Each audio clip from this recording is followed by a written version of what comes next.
बहुत बहुत धन्यवाद।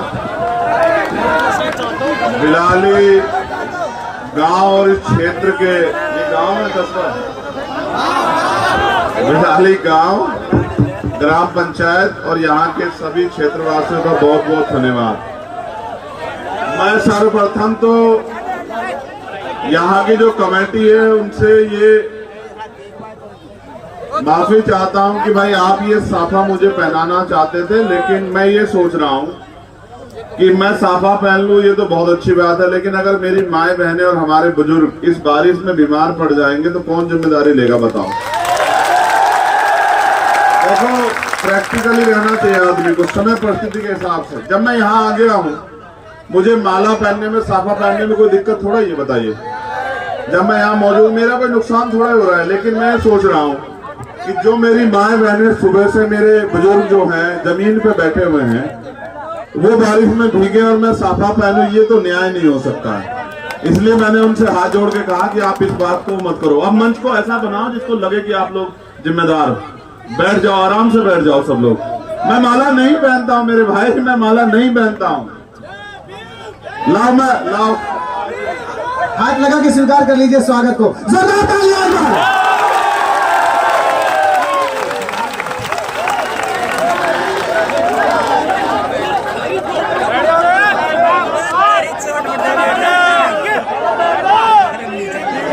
ये लोग बैठो, ये पहले जो यहाँ पड़े, मीडिया को लेके अलावा हमारे सब लोग बैठ जाओ।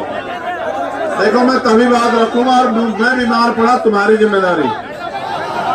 अगर मैं बीमार पड़ा तो तुम्हारी जिम्मेदारी है, क्योंकि देख लो तुम इतनी बारिश में मुझसे बात रखवा रहे हो। बैठो, समय तुम्हारी वजह से लेट हो रहा है। कमाल कर रहे हो। एक मीडिया के साथियों को छोड़ के पुलिस को क्या हाथ हिला रहे हो? खुद क्यों नहीं बैठ रहे हो? तुम्हारे यहाँ इस तरह की इज्जत की जाती है? मुझे तो पता नहीं था। हमारे यहाँ तो कोई एक बार आके मेहमान कहते कि बैठ जाओ तो सब लोग बैठ जाते हैं। बैठ जाओ सर, आप लोग भी बैठ जाओ, बैठ जाओ। बहुत बहुत धन्यवाद, क्योंकि बारिश बहुत तेज है और शायद ये बारिश मेरा इंतजार कर रही थी कि कब मैं आऊं और ये बरसे।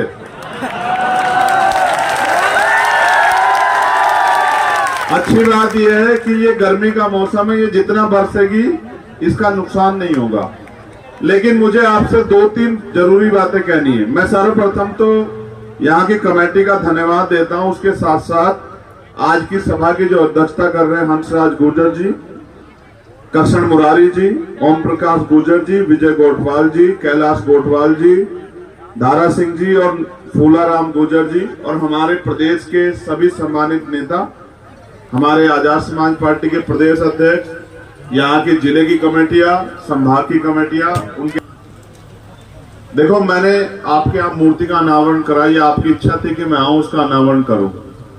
ये मेरी वक्तव्य का पहला फेस है कि आपको बहुत बहुत बधाई। बहुत सुंदर मूर्ति आप लोगों ने लगाई, बहुत सुंदर। इसके लिए देखो अभी तो बात शुरू हुई ना, क्या आपका फिर बाद में ताली बजाने का मन ना करे आपका। तो मूर्ति के लिए तो बधाई। इतनी शानदार मूर्ति लगाई, इतनी सुंदर मूर्ति लगाई, इतना अच्छा आयोजन किया। एक फेस में मैं इसके लिए आपको बधाई देता हूं। लेकिन मैं बाबा साहब अम्बेडकर को मानने वाला व्यक्ति हूं। बाबा साहब अम्बेडकर वो शख्सियत थे, वो महापुरुष थे जिन्होंने कहा कि मैं मूर्तियों में नहीं, मैं किताबों में हूं। मुझे पूजने की नहीं, मुझे पढ़ने की जरूरत है। ये बाबा साहब ने कहा, मैंने नहीं कहा। उन्होंने कहा सुबह के समय 2 घंटी बजेगी, एक मंदिर की, एक स्कूल की। आपको तय करना है कि आपके बच्चों का और आपका भविष्य कहां से सुधरेगा, कहां से आप डॉक्टर, इंजीनियर, IAS, IPS बनेंगे, कहां से आप वकील और तमाम तरह के अधिकारों के साथ जो है अधिकारी कर्मचारी बनेंगे, और कहां से सिर्फ आप जो है जो कुछ आपके पास है उसको लुटा के चले आओगे। ये बाबा साहब अम्बेडकर कह के गए समझाने के तौर पे समाज को। और उन्होंने ये भी कहा कि मुझे मेरे जाने के बाद बराबर मत समझना, जब तक संविधान जिंदा है मैं जिंदा। मैं ये बात आपसे इसलिए कह रहा हूं मेरे प्यारे भाइयों, बुजुर्गों, बहनों, बच्चियों, माओ, कि मूर्ति तो बड़ी प्यारी है, लेकिन खाली मूर्ति से काम नहीं चलेगा। मूर्ति तो बाबा साहब की आपके सबके घरों में और हमारे सबके दिलों में भी है। बाबा साहब की मूर्ति को इतना सा कुछ हो जाता है, हम संघर्ष करने लगते हैं, लेकिन बाबा साहब वही बाबा साहब जिन्होंने अपने 4-4 बच्चों की कुर्बानी देके हमें वोट का अधिकार दिलाया, संविधान दिया जिसमें हमें बराबर के अधिकार दिलाए, उन अधिकारों को कैसे प्राप्त करोगे मेरे भाइयों, बताओ। अगर आप जागरूक नहीं होंगे, देखो भीड़ और भेड़ में कोई ज्यादा फर्क नहीं होता, और मैं आपका वो नेता नहीं हूं जिसको आपकी वोट से या आपसे कुछ लालच है। मैं आपका भाई हूं। मेरे पिताजी प्राइमरी स्कूल के हेडमास्टर थे और एक गरीब परिवार से आता हूं। मैं बहुत कोई धन्ना सेठ का बेटा नहीं हूं। मैं अपने लोगों के हालात जानता हूं। सच ये है, आज बहुत सारे लोग ऐसे होंगे जो काम पे नहीं गए होंगे, उनके घर में रात को रोटी कैसे आएगी। मैं समझता हूं अपने लोगों के हालात को। मैं ये भी समझता हूं कि मेरी माए बहनें मेरे प्यार सम्मान में यहाँ खड़ी है, लेकिन सच ये है कि बहुत सारे घर ऐसे होंगे जिनका चूल्हा तब तक नहीं जलेगा जब तक उनके घर में आटा और बाकी सामान नहीं पहुंचेगा। मैं बात आपसे इसलिए कह रहा हूं कि जितनी जिम्मेदारी मेरे कंधों पे उतनी जिम्मेदारी आपके भी कंधों पे।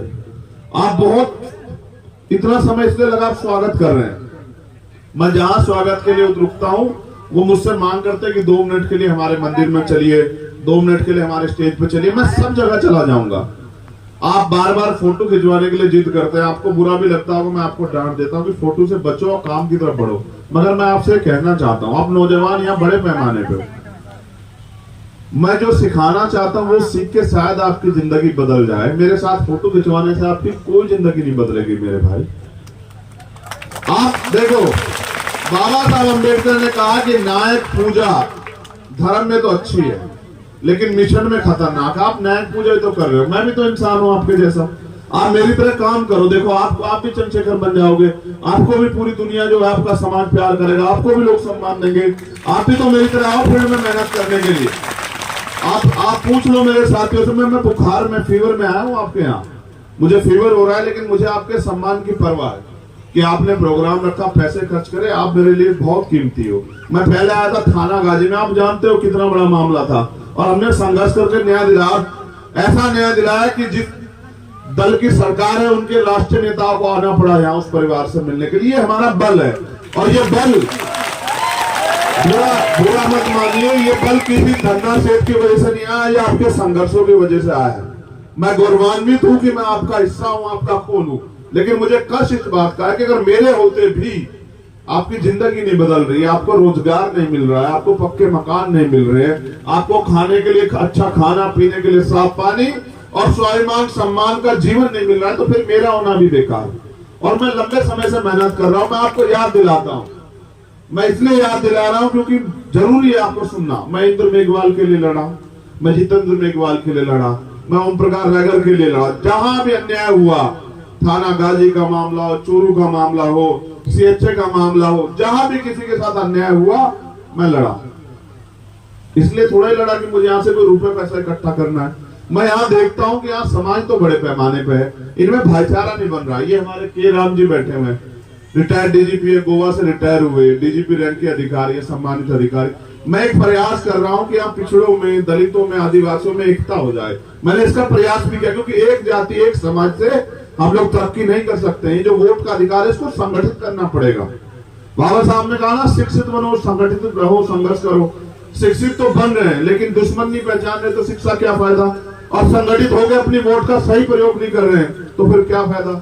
देखो, वोट दो धारी तलवार है। अगर दुश्मन को दोगे, दुश्मन ताकत इकट्ठा करके आपका इलाज करेगा, और अगर अपनों को दोगे, अपनी ताकत बनाओगे, तो उस वोट से आपके अधिकार भी सुरक्षित रहेंगे और किसी की हिम्मत नहीं पड़ेगी आपके साथ अन्याय करने। मैं आपके प्यार की कदर करता हूं, और आपसे ज्यादा प्यार की कदर करता हूं उनकी। ना उनका कोई फोटो होता है, ना वो मुझसे मिल पाती है, लेकिन फिर भी एक टकटकी लगा के देखते रहते हैं अपने बेटे को, अपने भाई को, कि हमारा भाई आया है।